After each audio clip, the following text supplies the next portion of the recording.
Je crois que 2020 sera une année charnière dans la mutation de notre système financier.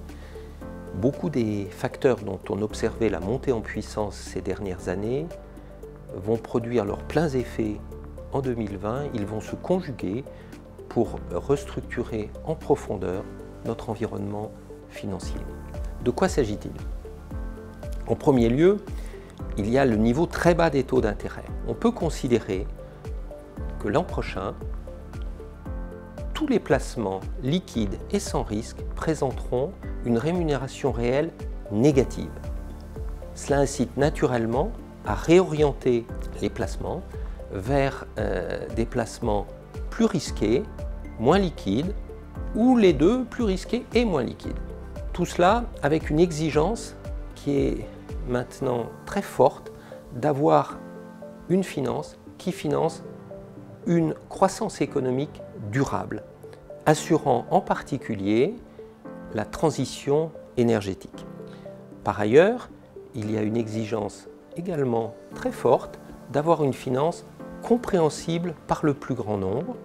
Tout cela à un moment où il y a une mutation vers une digitalisation de plus en plus significative de la finance, digitalisation dans ses modes de fonctionnement interne et digitalisation dans ses modes de commercialisation des produits.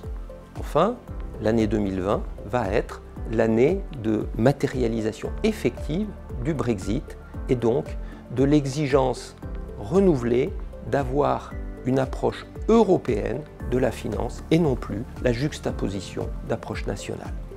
Dans ce contexte qui va restructurer en profondeur notre système financier, l'AMF se doit d'accompagner tous les acteurs. C'est d'abord les émetteurs, ensuite les épargnants et enfin l'industrie financière qui fait la relation entre les émetteurs et les épargnants.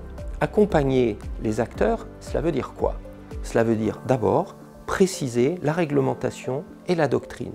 Je pense en particulier à tout ce qui est finance verte, à tout ce qui est finance digitale, dans lequel la réglementation, la doctrine doit évoluer.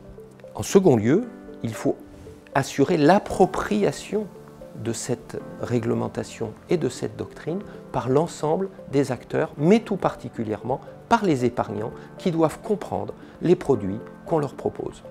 Enfin, il faut assurer le respect par l'industrie financière de cette réglementation et de cette doctrine. Tout cela à un niveau national, bien sûr, mais également à un niveau européen. Pourquoi?